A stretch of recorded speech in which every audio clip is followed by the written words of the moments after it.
The next reagent to be studied is aluminium isopropoxide. The next reagent is aluminium isopropoxide. It contains aluminium and 3 isopropoxide. That is, and isopropoxide is it's an isopropyl alcohol oxide.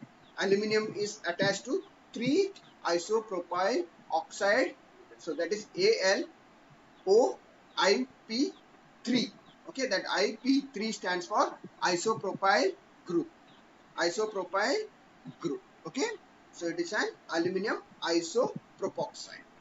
It's a colorless solid and it is used in organic synthesis, and it is a very specific reagent.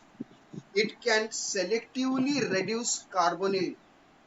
So it can selectively reduce carbonyl in presence of a double bond. So if a double bond and a carbonyl group is present and you have to convert that carbonyl group into an alcohol, you can use aluminium isopropoxide. So very useful. So basically it is used in your steroid synthesis. Okay, in your steroids. Conversion of alcohol to your carbonyl group or carbonyl group to your alcohol, where it contains an unsaturation present. So basically it is used as a reducing agent as well as it can be used as an oxidizing agent also. Both the times it can be used depending upon the co-solvent which is. Now what is the first application? That is Mervin-Pondorf-Verlis reduction. So the first application of aluminium isopropoxide is Mervin-Pondorf-Verlis reduction. So first is reduction. So what does this Mervin-Pondorf reduction does? So in organism it is a reduction of carbonyl compounds like aldehydes and ketones to its only aldehydes and ketone to its corresponding alcohol using aluminium alkoxide, that is aluminium isopropoxide, as a catalyst in presence of a sacrificial alcohol like isopropyl alcohol. So the solvent in this reaction is what? Isopropyl alcohol. You treat an aldehyde and ketone with aluminium isopropoxide in presence of a sacrificial alcohol. Why it is called sacrificial alcohol? We will be studying it when we will be understanding the mechanism of action. So what is the reaction? It's conversion of an aldehyde or a ketone to its corresponding alcohol in presence of your aluminium isopropoxide in presence of a sacrificial alcohol such as isopropyl alcohol. So this is the overall reaction. Aldehyde in presence of isopropyl alcohol in presence of aluminium isopropoxide, you get your corresponding alcohol, and your isopropyl alcohol gets converted into your ketone. Your isopropyl alcohol gets converted into your ketone. So this is your overall reaction. Okay. Now let's go for the mechanism. of action. Okay. First step is what? You got aluminium isopropoxide. So your aluminium, there is a bond formation between the carbonyl carbon. The carbonyl carbon of your aldehyde or ketone with the aluminium, which is strong Lewis acid. So aluminium is a strong Lewis acid compared to that of your oxygen of your compared to the oxygen of Lewis base. So the carbonyl carbon forms a bond with that aluminium. In doing so, it forms a it forms a intermediate structure. Okay, 3. It forms a intermediate structure. Okay. Now the third intermediate structure. So if you can see, there is a transfer of hydride ion. Transfer of what? Hydride ion from your isopropyl group of your aluminium isopropoxide. So there is a transition state, partial bond formation. There is a bond. So this isopropyl bond, if you see, there is a partial transfer of a single bond of a carbonate to your your aluminium, and there is partial breaking of your, so there is a dotted line. If you see, the lines are dotted, means formation and breaking of bonds. So what happens?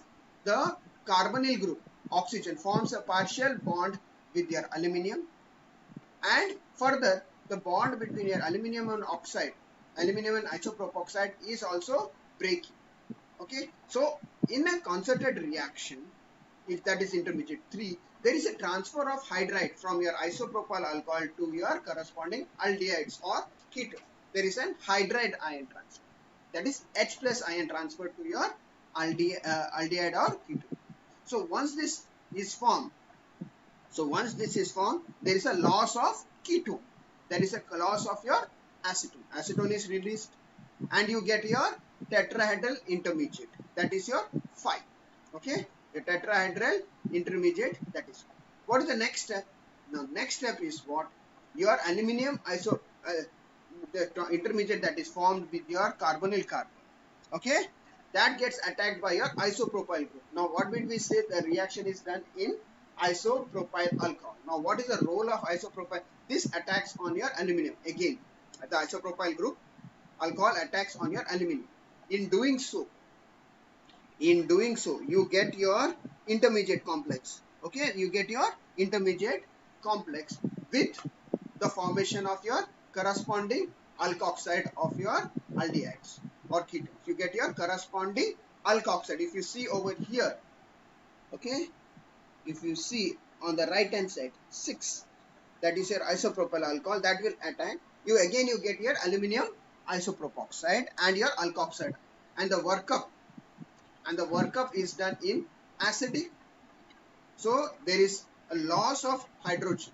There is a loss of hydrogen in this, which is gained by your alkoxide to get your corresponding alcohol. So this is the overall mechanism of action. So what is the first step? Attack of your carbonyl oxygen to your aluminum with the release of your, so in doing so it forms a tetrahedral intermediate where there is a transfer of your hydride ion.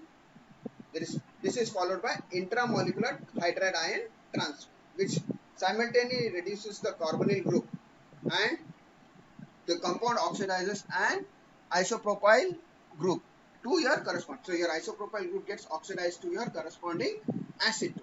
So that is removed. That is your 4th reagent. The 5th intermediate that is formed gets attacked by your isopropyl alcohol, which is your sacrificial alcohol. So when this isopropyl alcohol attacks, there is a loss of your alkoxide ion. There is a loss of your alkoxide ion, and there is a deprotonation, which protonates your alkoxide ion to give your corresponding alcohol, and you get back your aluminum isopropoxide. That's why it is known as a catalyst. So aluminum isopropoxide acts as a catalyst. Why? Because it is regenerated in the last step. Because it is regenerated in your last step. First step is your attack of your carbonyl oxygen to your aluminum, loss of your acetone due to the hydride intramolecular hydride ion transfer. This is followed by attack of your isopropyl group on the intermediate. In doing so, your alkoxide ion is formed, and this gets protonated, and you get back your alcohol and aluminum isopropoxide. So this is the overall mechanism of action in case of your Mervin-Pondroff reduction, where you reduce your carbonyl group into its corresponding alcohol. That is your first application of aluminum isopropoxide. Now the second application. The earlier reaction was conversion of your carbonyl group to your alcohol. So that was reduction. Now the exact opposite can occur. So when you use an alcohol and you take acetone as a solvent, and catalytic amount of aluminum isopropoxide, your alcohol gets converted into your corresponding carbonyl compound. So conversion of an alcohol to carbonyl is nothing but your oxidation, because there is a loss of hydrogen. So loss of hydrogen is your oxidation reaction, and this is known as Oppenauer's oxidation. So Oppenauer oxidation condition is you have an alcohol, you treat it with catalytic ammonium isopropoxide, aluminum, in presence of excess of ketone like acetone. So what is the solvent over here? The solvent is acetone. Your solvent is acetone, and you keep it excess so that the equilibrium pushes towards your product. So use excess of acetone. So now let us see.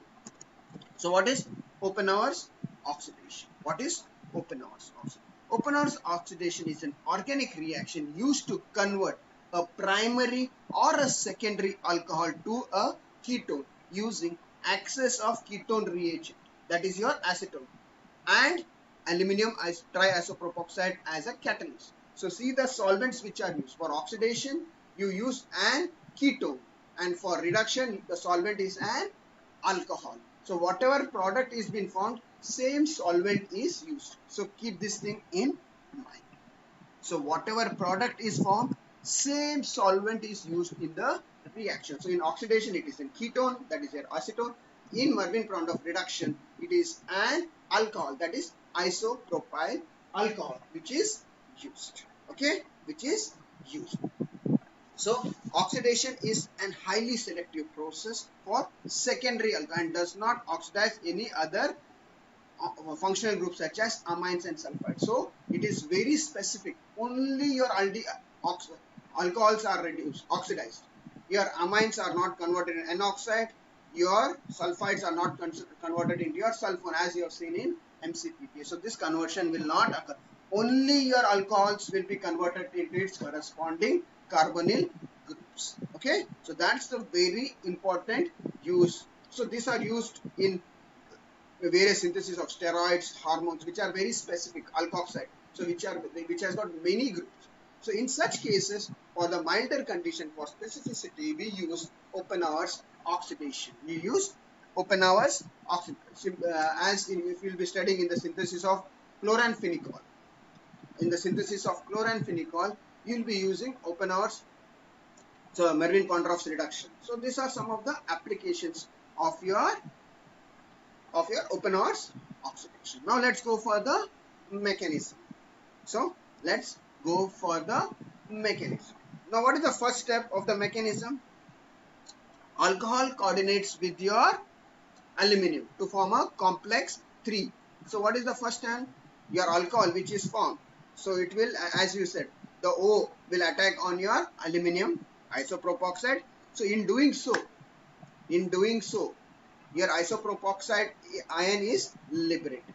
That gets protonated and you get your intermediate number 5. Okay, you get your intermediate number 5 and your isopropyl. So that is your initial steps. Now what happens? So what solvent we have used in this reaction? You have used an ketonic solvent, that is your acetone. Now what does this acetone do?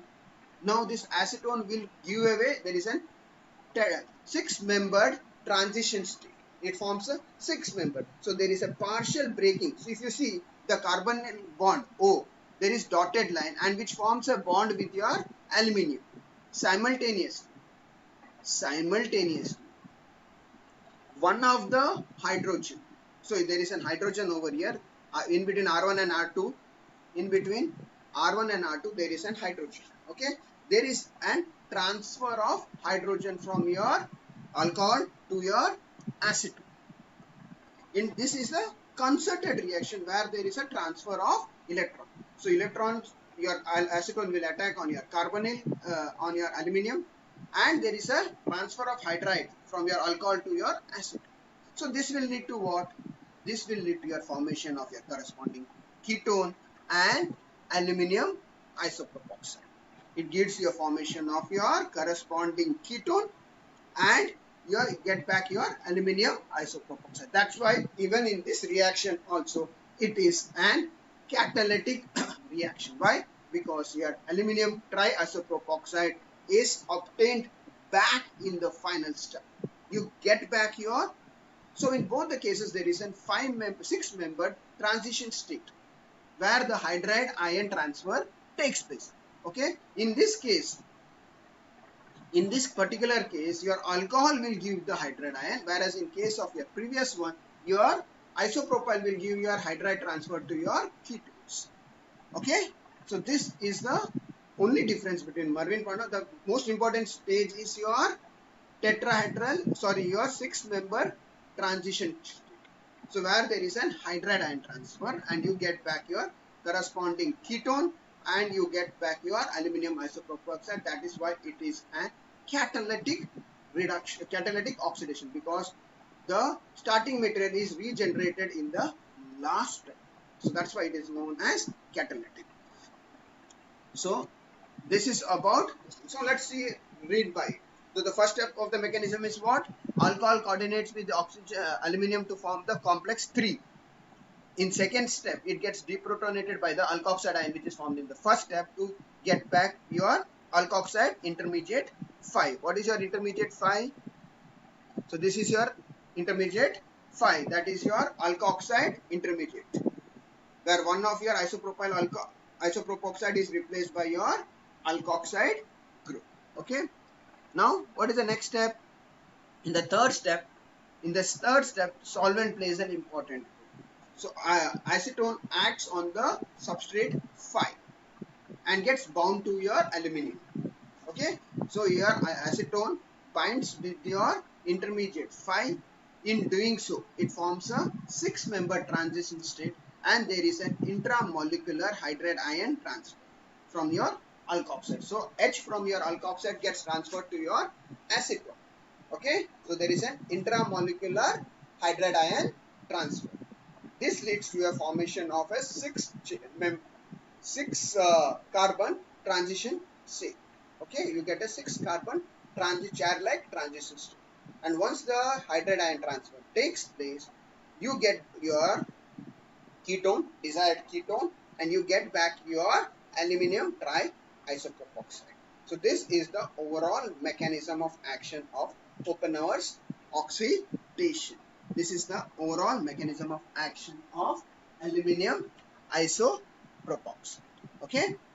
So this is very important from your examination point of. Okay. This is very important.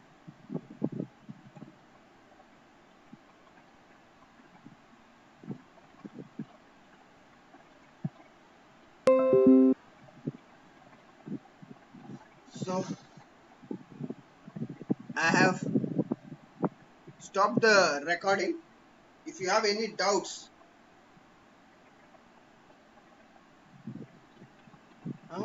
if you have any doubts, you can ask me right now. Did you understand the mechanism? Nita, Fatima? Yes, sir, can you explain again? Yeah. Tell me what you have not understood first. Which one should I explain? That's 6 members, sir. Which one? In both the cases. So Nita, everybody, Pavna, are you there? Pavna, are you there? Yes, sir. Okay. Yes. Did you understand, Pavna? Somewhat, sir. And then explain what you have understood. Whatever mistake you did, I'll correct it. Come on, explain. It is there in the screen.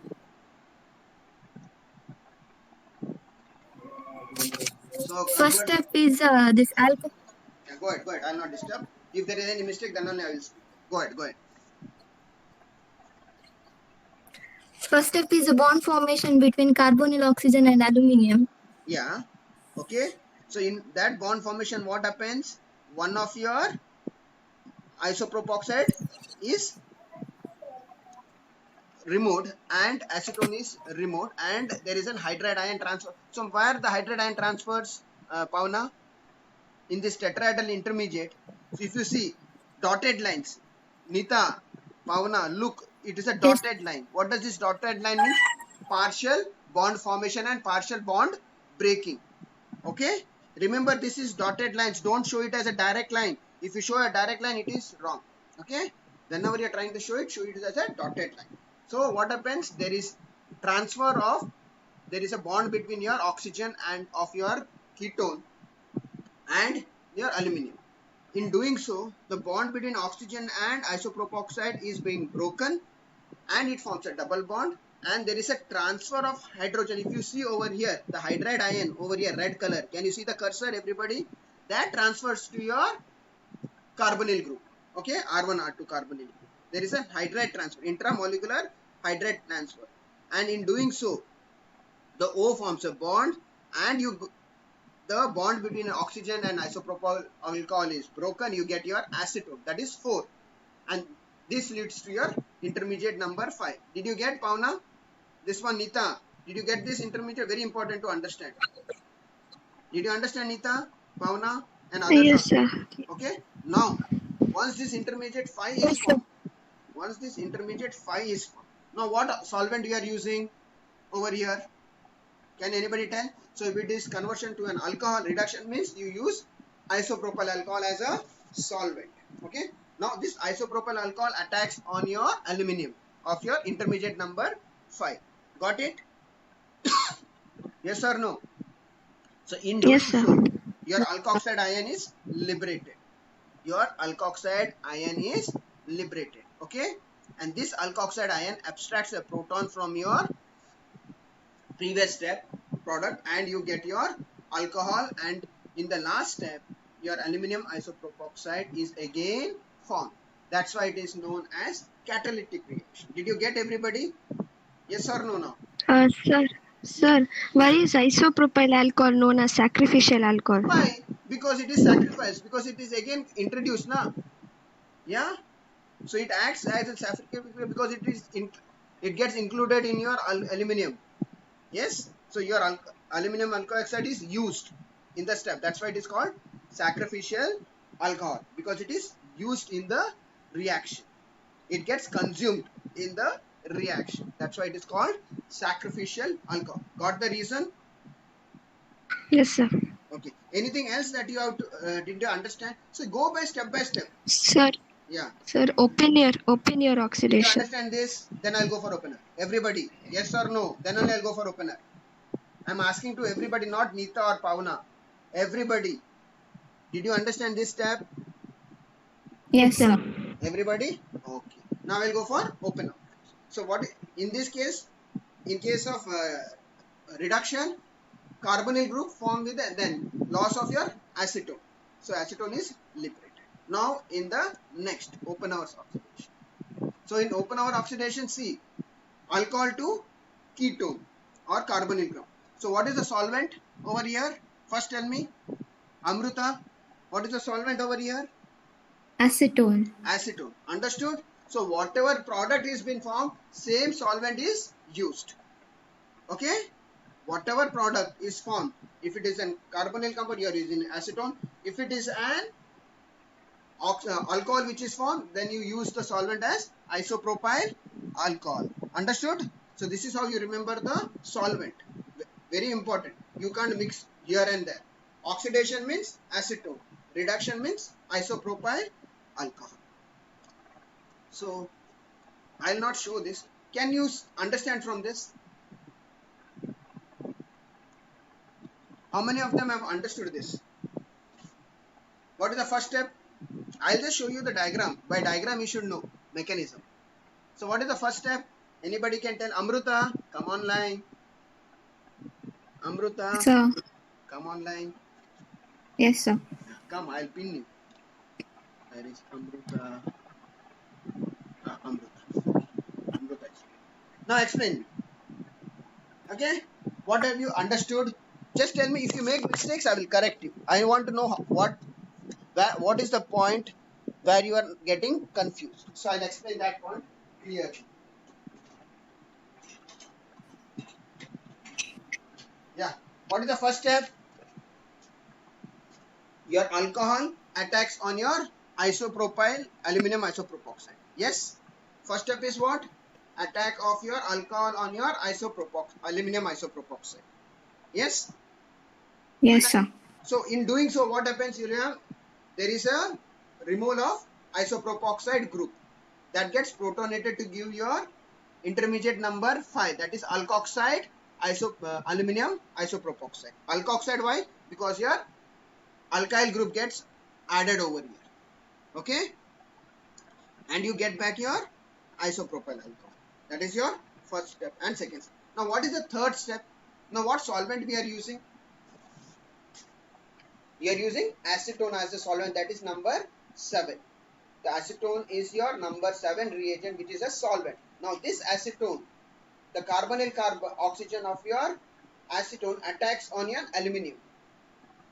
So when the carbonyl carbon of your acetone attacks on your uh, aluminium group of aluminium alkoxide, you get a 6-membered. What is this 6-membered? Nothing.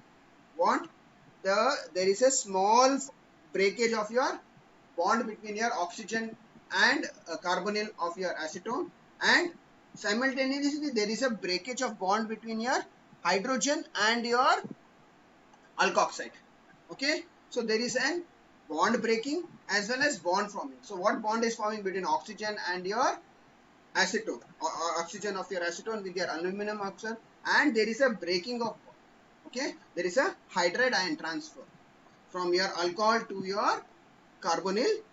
There is a transfer of electron from your hydrogen gets transferred from your alkoxide to your acetone. So this is how the transition takes place. 6-membered transit. There is a hydride ion transfer.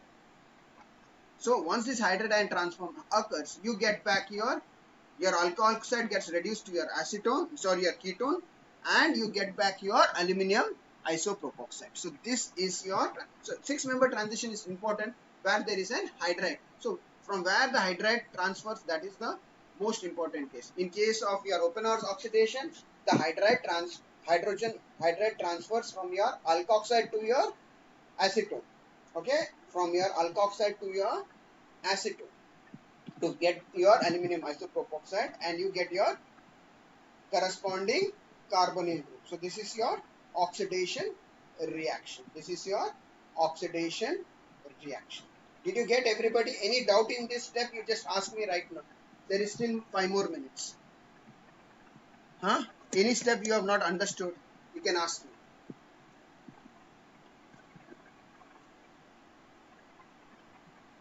Amruta, let it be anybody. You can ask me. I remember. Yeah, Kshitija, did you bola? Kshitija bola.